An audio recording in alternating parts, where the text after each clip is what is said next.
Welcome to Pick Up and Deliver, the podcast where I pick up my audio recorder when I drop my kid off at school and deliver an episode to you while I walk home. I'm Brendan Riley.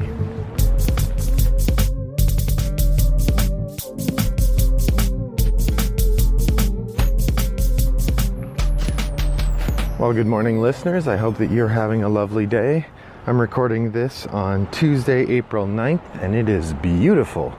The sun is shining in suburban Chicago, and the weather is in the high 50s or low 60s. Perfect walk-in weather. So I'm recording this, and I'm doing something I haven't done for quite a while. I'm actually post-releasing it. Normally, the last 6 months or so, I have recorded and released most of the podcast within a day or so of when within a day or so. And that's because I've shifted to this idea of trying to record when I feel like recording and not necessarily sticking to a set schedule. That said, I don't want the podcast to go dark for too long. And since I'm going to be traveling for 10 days or so, I thought I would try to record an episode each day of this week that I feel like it, and then release them later. So I'm thinking I'll release this episode on Friday. Thursday or Friday is probably when you'll hear this, and we'll see if I've done what I plan to do. Then we should have 2 episodes next week as well, even though I'm not really going to be around to record them. And then starting the week after, I'll be back to my normal schedule. So somewhere around the 22nd, I'll be back. I thought I would talk today. I had an interesting exchange with one of our guild members, Chris Hickman. Hello, Chris. And he was talking about the fact that he puts expansions, I think this was him, he puts expansions on his shelf of opportunity list, which is not something that I have done. Generally, I consider that a game is played or not, and the expansion is just part of the game experience, and I haven't really kept track of whether I've played them or not. But it does occur to me, if I am, as I keep saying, trying to be more responsible in my gaming purchases and my game collection and my game curation, I really ought to be keeping track of whether I'm playing my expansions or not. Because if I keep buying expansions and I never play them, why do I keep buying them? Case in point, on my top want list, since I created it last fall, I have had the Omens of the Deep expansion for Elder Sign. I still haven't played Omens of the Ice. Why do I have another one? And there's another one still, the Omens of the Pharaohs, I think, is the next one. I kind of want that one too. And I want it because I like the potential that Elder Sign creates, but I haven't been playing Elder Sign, so why am I contemplating that? It's an interesting conundrum, or I think it's an interesting conundrum to contemplate.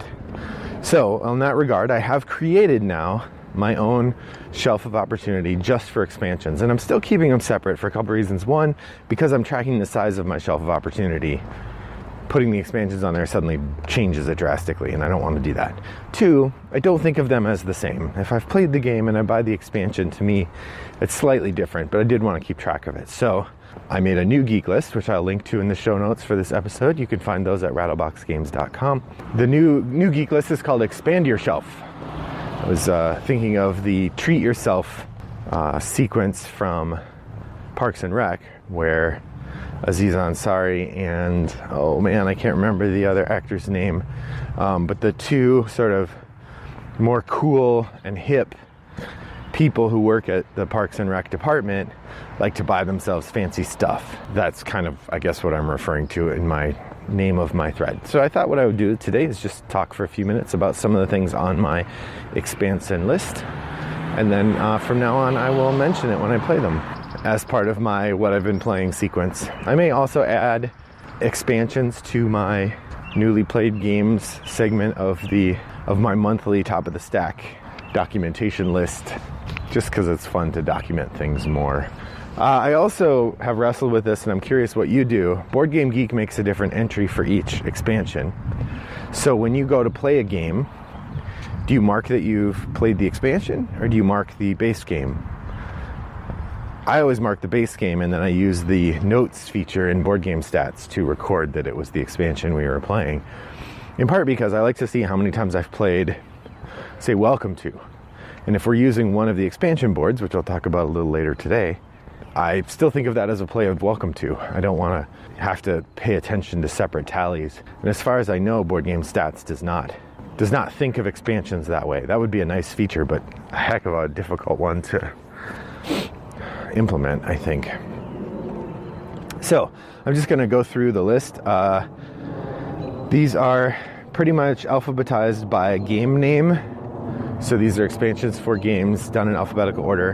And I am willing to bet hard cash that I'm not really betting you, but I bet that there are expansions that I have not documented here, that I haven't played, that I've just forgotten I have. So that's certainly possible. But these are the ones I could remember. I have 30 as of today. So here they are. Oh, one more side note. I've decided not to put the Arkham Horror LCG content that I buy in the unplayed expansions list. In part because I know I'm going to play it eventually, so I'm not as worried about documenting it. But in part because I keep, every 6 weeks or so they come out with a new pack. And so as I buy those, this list becomes untenable because I've bought so many or whatever. Okay, here we go. So I have Agricola, Farmers of the Moor, which I was able to find in Newfoundland, of all places, at a really nice little store in St. John's for retail or less than retail. I was very excited to get it, but I haven't had a chance to play it yet. So Farmers of the Moor, Agricola. We have the Traveler expansion for Altiplano, which I excitedly ordered in the summer, not realizing it wasn't coming out at Origins, and that didn't come out till not even Gen Con, but it came out at Essen. And so Miniature Market didn't get it until like November. And then all the games I had pre-ordered with Altiplano, the Traveler, didn't get sent either until the Traveler came in. So I had this weird thing where I bought these new games in June and I didn't get them until November. That's fine. I haven't played the Traveler yet anyway. Altiplano, the Traveler.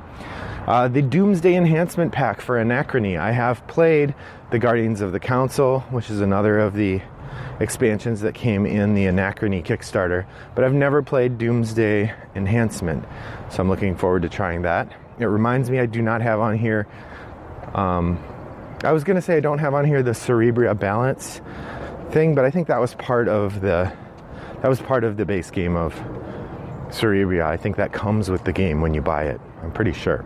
So I'm not counting that as an expansion. I might be wrong about that. I have Apocrypha Adventure Card Game Boxes 2 and 3, The Flesh and the Devil. These are the second and third scenario for the Apocrypha Adventure Card Game. This is one I went in all on Kickstarter. I thought it was a beautiful looking game. And then the rulebook was such a mess, I haven't tried it yet. Morning. This is definitely something I want to try this summer as a solo game to see if I can engage with it and enjoy it. And if so, then I'll be able to get through those sort of in place of playing Arkham Horror by myself this summer. I think Apocrypha Adventure Card Game will be the one. I have Argent Mancers of the University. So I was able to, right before the reboot of Argent the Consortium came out, I found on clearance a copy of Argent the Consortium at a FLGS in Indianapolis, and they had the expansion as well. So I picked up both of those, and I haven't gotten Argent to the table yet either. It's kind of a bear to learn, but it looks really good, and the expansion, as far as I knew, wasn't going to be in print again for the original edition. I didn't get the updated ones, so the updated expansion wouldn't work for me either. I may at some point, I guess, if I really, really like it, regret that I didn't get the new version, but for now it's just gone unplayed. Dungeon Pets Dark Alleys. This is one I'm sad to have not played, because I have played Dungeon Pets a number of times since I got the Dark Alleys expansion, but Dungeon Pets is really complicated and hard to teach, or I think of it as hard to teach. I don't know that it actually is. And the Dark Alleys expansion just adds more things you have to keep track of, and so I've never added it because every time I'm playing with new people who haven't played much, and so to add the expansion seems mean. At some point, hopefully I will play that. Maybe sometime this summer, my daughter and I can play a 2-player. I have 2 Elder Sign expansions. I already mentioned Omens of Ice hasn't been played. I also have Grave Consequences, which is just a deck of cards that adds something or other to the game. Honestly, I don't even remember. I just remember when it came out, I was really excited. It sounded neat. It was cheap, so I bought it. I have the 3 extra islands that were a small expansion for A Feast for Odin. I put those in the box and haven't played them since. Last summer for my birthday, my son got me the anniversary edition of Galaxy Trucker. And with some of the birthday money I got, I also bought the latest models and the missions expansion so that I just have all of the Galaxy Trucker content. I figure if I'm going to get the anniversary edition, I might as well go one further and get it all. So that's that. We haven't really played Galaxy Trucker much. I think we played it once after he got me that edition, and I haven't played it since. So it seems like one I should break out soon. The solo scenarios of Gloomhaven. I haven't really had a chance to try those yet. Obviously, all of these I haven't played. Elements of Danger was the last expansion for Heroes Wanted. This is a game that we bust out every probably 18 months or so. It's about time to play it again. It's a really interesting card-driven superhero game with hilarious combinations of superheroes, and Elements of Danger is the official last expansion. They declared the game was done. Probably, I don't even know if I'd have bought it if they hadn't said that, but since they said this is the last of it, I thought, yeah, let's get it, make sure I have the whole game. The Getting Sacked expansion for Last Will. This one is a particular bit of heartbreak because, again, I've played Last Will once or twice since then, and I just haven't had a chance to add the expansion. Next time I play, which will be sometime this year as per my Vladimir Suhi challenge, I am going to put Getting Sacked in there. It doesn't add a lot of complexity. I think if you're in for Last Will, adding the Getting Sacked thing where you have to... So remember, Last Will is about trying to spend all your money. In Getting Sacked, you also have a job that you then have to lose so that you stop getting income. Otherwise, your money just keeps going up. It's rich people problems, right? The Forbidden Machines expansion for Legacy. I will be adding that next time I play it, but who knows when that will be. This is Legacy Gears of Time. I know I talked about that recently on the podcast. So let's see, I'm about halfway through the list. So picking up the pace a little bit. I have the Cannibalism expansion for Lifeboat. I'm not sure I'll ever play this. This one may get jettisoned by way of culling because my family did not like Lifeboat at all. It is a mean, mean game. And so the idea that we did play the expansion seems unlikely. I have 2 expansions for Marrying Mr. Darcy. I have the Undead expansion and the Emma expansion. Marrying Mr. Darcy is a very light set collection game with my least favorite kind of end game thing, which is roll a bunch of dice to see if you win, which isn't generally a method I enjoy. And so I'm not sure when we'll play that, but it's a cute little game. I have 2 expansions for the networks, On the Air and Teletime, both of which I'm excited to try at some point. Next time I get the networks to the table, that probably will be the case. Mercenaries is a small expansion for the game Redacted, which is a fun, really weird game from David Turksey and Ludo Fact, or Ludonauts, or Ludo Creations, that's what they're called. A neat game, but weird. So I don't know when we'll play that next. The Backstage expansion for Shakespeare. I figure the next time I get Shakespeare out, I'll just mix that in. It looks like just more cards. I have the Fire and Ice expansion for Terra Mystica. Terra Mystica is a game I've played a bunch online, but only once or twice on the table. Because it's just, again, it's something that takes a lot to teach and a lot of time to commit to. So I haven't really had a chance. And Fire and Ice are the 3 or 4 more factions that you get. And we haven't really had a chance to try those either. I have Terraforming Mars Colonies and Terraforming Mars Prelude. I've tried the Venus Next expansion, but I haven't tried these other 2 yet. I am playing Terraforming Mars this week, and we're going to throw Prelude in. So that will come off the list this week, probably by tomorrow, actually. And I'm looking forward to trying Colonies at some point, but I need to have a regular group of people to play this with before I can do that. Dalgard's Gifts is an expansion to Tricarion that came with the base game. Next time I play, I'd like to add that in, but it's already a very complicated game, and so adding in more seems like a challenge. On top of that, we have the Kickstarter coming soon, sometime this year, which will add another expansion. And the last thing I wanted to share, just yesterday we had the 3 expansion packs, or the 4 expansion packs for Welcome to, the card flipping, sort of flip and write, rando and write game from Blue Water Games, or Deep Water Games. came in, and we have the Halloween theme, the Doomsday theme, and the Winter Wonderland theme are all on my list. I did not add the Outbreak theme, which is about zombies, because I got to play it. My wife and I broke it out right away when that came. We played 2 games of it. A really nice change of pace to the game, and I think it will add a lot of legs to the longevity of Welcome to. So what's on your Expand Your Shelf list? What are some expansions that you have that you'd like to get played? What's the next one you're going to try for? Do you find it easier or harder to get expansions played over playing new games that you haven't tried yet? I'm interested to hear. And then finally, I guess I'm curious, do you track your expansions in the same way that I just mentioned, or do you track them as part of your shelf of opportunity, or not at all? What's your approach to expansion content? I look forward to hearing from you over on Board Game Geek, Guild 3269.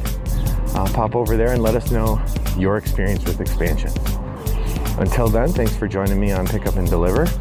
I appreciate it. I'm Brendan Riley, and I hope that your next walk is as pleasant as mine was. All right, bye-bye.